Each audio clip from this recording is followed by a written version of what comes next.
ঘরের বউয়ের যতটা বুদ্ধির দরকার, বিধাতা অসতর্ক হয়ে আমাকে তার চেয়ে অনেকটা বেশি দিয়ে ফেলেছেন। মা হওয়ার দুঃখটুকু পেলুম, কিন্তু মা হওয়ার মুক্তিটুকু পেলুম না। আমি যেটাকে ভালো বলে বুঝি, আর কারুর খাতিরেই সেটাকে মন্দ বলে মেনে নেওয়া আমার কর্ম নয়। আমাকে খুশি না করলেও চলে, আর তোমাদের খুশি না করলেই নয়।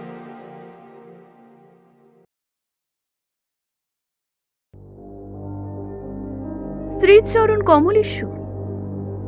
আজ 15 বছর আমাদের বিবাহ হয়েছে।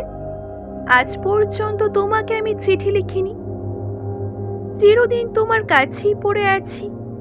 মুখের কথা অনেক শুনেছ, আমিও শুনেছি। চিঠি লেখবার মতো ফাঁকটুকু পাওয়া যায়নি। আজ আমি এসেছি তীর্থ করতে শ্রীক্ষেত্রে, আর তুমি আছো তোমার আপিসের কাজে। শামুকের সঙ্গে খোলসের যে সম্বন্ধ কলকাতার সঙ্গে তোমার, তাই সে তোমার দেহ মনের সঙ্গে এঁটে আছে। তাই তুমি আপিসের ছুটির দরখাস্ত করলে না। বিধাতার তাই অভিপ্রায় ছিল, তিনি আমার ছুটির দরখাস্ত মঞ্জুর করেছেন। আমি তোমাদের মেজ বউ।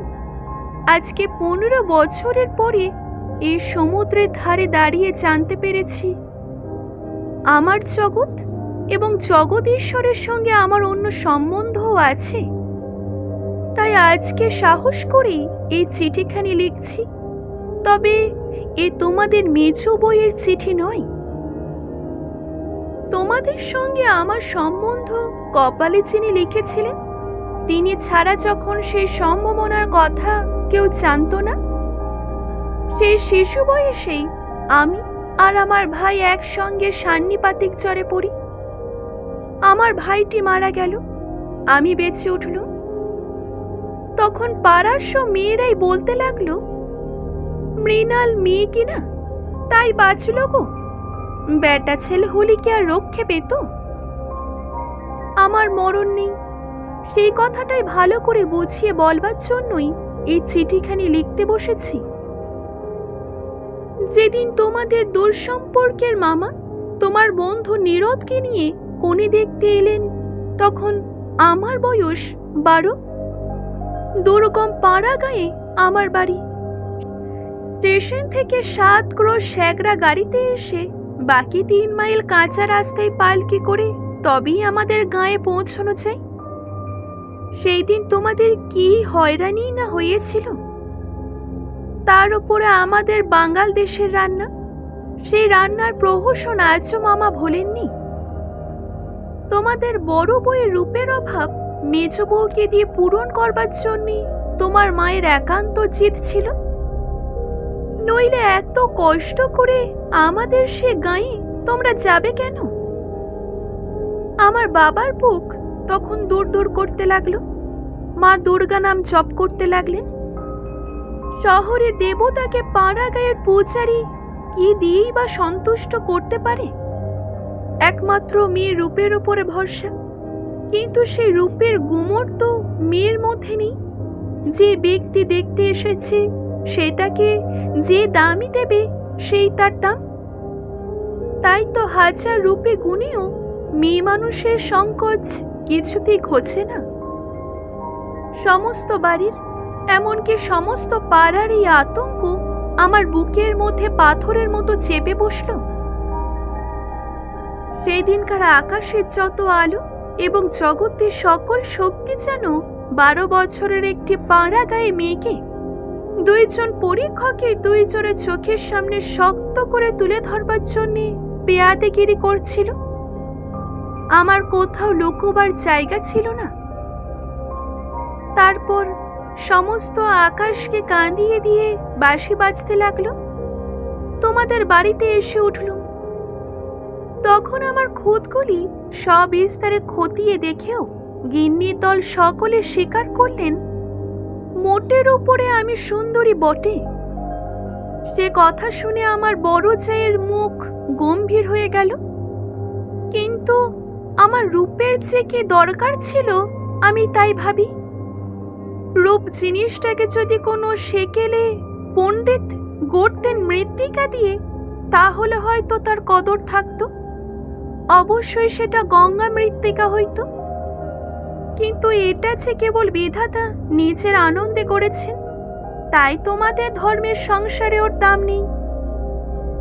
আমার যে রূপ আছে সে কথা ভুলতে তোমার বেশি দিন লাগেনি, কিন্তু আমার যে বুদ্ধি আছে সেটা তোমাদের পদে পদে স্মরণ করতে হয়েছে।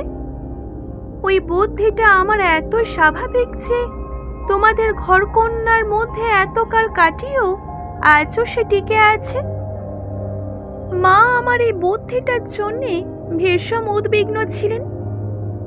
মেয়ে মানুষের পক্ষে এক বালাই। যাকে বাধা মেনে চলতে হবে, সে যদি বুদ্ধিকে মেনে চলতে চায় তবে ঠোকর খেতে খেতে তার কপাল ভাঙবেই। কিন্তু কি করব বলো? তোমাদের ঘরের বউয়ের যতটা বুদ্ধির দরকার, বিধাতা অসতর্ক হয়ে আমাকে তার চেয়ে অনেকটা বেশি দিয়ে ফেলেছেন। কিন্তু সে আমি এখন কাকে ফিরিয়ে দিই বলো? তোমরা আমাকে মেয়ে জ্যাঠা বলে দুবেলা গালও দিয়েছ। কটু কথাই হচ্ছে অক্ষমের সান্ত্বনা, অতএব সে আমি ক্ষমা করলুম। আমার একটা জিনিস তোমাদের ঘরকন্যার বাইরে ছিল, সেটাকেও তোমরা জানোনি। আমি লুকিয়ে কবিতা লিখতুম, সে ছাইপাশ যাই লিখতুম, আমি লিখতুম। সেখানে তোমাদের অন্দর মহলের পাঁচিল ওঠেনি। সেখানে আমার মুক্তি, সেখানেই আমি। আমার মধ্যে যা কিছু তোমাদের মেজ বউকে ছাড়িয়ে রয়েছে সে তোমরা পছন্দ করনি। আমি যে কবি, সে এই 15 বছরেও তোমাদের কাছে ধরা পড়েনি। তোমাদের ঘরের প্রথম স্মৃতির মধ্যে সবচেয়ে যেটা আমার মনে জাগছে সে তোমাদের গোয়াল ঘর। অন্দর মহলের সিঁড়িতে ওঠবার ঠিক পাশের ঘরে তোমাদের গরু থাকে।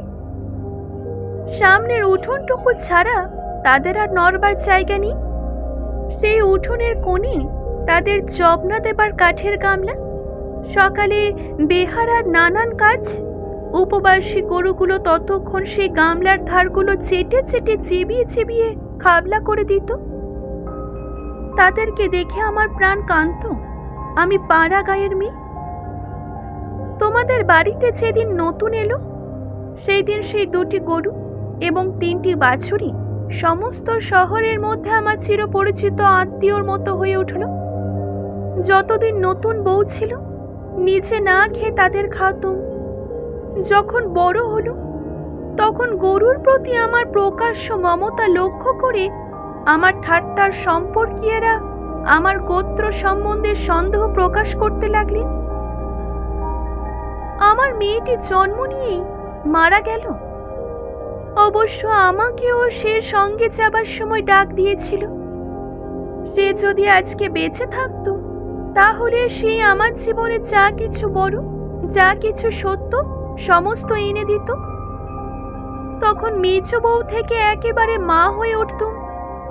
মাঝে এক সংসারের মধ্যে থেকেও বিশ্ব সংসারের মা হওয়ার দুঃখটুকু পেলুম, কিন্তু মা হওয়ার মুক্তিটুকু পেলুম না।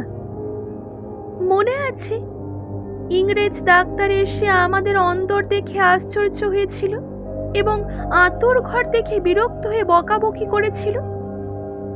সদরে তোমাদের একটুখানি বাগান আছে, ঘরে সাজসজ্জা আসবারের অভাব নেই, আর অন্দরটা যেন পশমের কাগজের উল্টো পিঠ। সেদিকে কোনো লজ্জা নেই, শ্রী নেই, সজ্জা নেই। সেদিকে আলো মিটমিট করে চলে, হাওয়া চোরের মতো প্রবেশ করে। কিন্তু ডাক্তার একটু ভুল করেছিল ভেবে এটা বুঝি আমাদের অহরাত্র দুঃখ দেয়, কিন্তু ঠিক উল্টো। অনাদর জিনিসটাই ছায়ের মতো। সে ছাই আগুনকে হয়তো ভিতরে ভিতরে জমিয়ে রাখে, কিন্তু বাইরে থেকে তার তাপটাকে বুঝিয়ে দেয় না। আত্মসম্মান যখন কমে যায়, তখন অনাদরকে তো অন্যায্য বলে মনে হয় না। সেই জন্য তো তার বেদনা নেই। তাই তো মেয়ে মানুষ দুঃখ বোধ করতে লজ্জা পায়। আমি তাই বলি, মেয়ে মানুষকে দুঃখ পেতেই হবে, এইটি যদি তোমাদের ব্যবস্থা হয়, তাহলে যতদূর সম্ভব তাকে অনাদরে রেখে দেওয়াই ভালো। আদরে দুঃখের ব্যথা কেবল বেড়েই ওঠে। আতর ঘরে মরণ মাথার কাছে এসে দাঁড়ালো। মনে ভয়ই হলো না, কেননা জীবন আমাদের কি বা যে মরণকে ভয় করতে হবে। আদরে যত্নে যাদের প্রাণের বাঁধন শক্ত করেছে, মরতে তাদেরই বাঁধা। সেদিন চুম যদি আমাকে ধরে টান দিত, তাহলে আগলা মাটি থেকে যেমন অতি সহজে ঘাসের চাবড়া উঠে আসে, সমস্ত শিকড় শুদ্ধ আমিও তেমনি উঠে আসতুম। বাঙালির মেয়ে তো কথায় কথায় মরতে চাই, কিন্তু এমন মরার বাহাদুরিটা কি? মরতে লজ্জা হয়? আমাদের পক্ষে কি ওটা অতটাই সহজ? আমার মেয়েটি তো সন্ধ্যা তারার মতো ক্ষণকালের জন্য উদয় হয়েই অস্ত গেল। আমি আবার আমার নিত্যকর্ম এবং গরু বাছুর নিয়ে পড়লুম। জীবনটা তেমনই করেই গড়াতে গড়াতে শেষ পর্যন্ত কেটে যেত। আজকে হয়তো তোমাকে চিঠি লেখবার দরকারই হতো না, কিন্তু বাতাসে সামান্য একটা বীজ উড়িয়ে নিয়ে এসে পাকা দালানের মধ্যে অসত্য গাছের অঙ্কুর বের করে। আমার সংসারের পাকা বন্দোবস্তের মাঝখানে ছোট্ট একটুখানি জীবনের কণা কোথা থেকে উড়ে এসে পড়ল।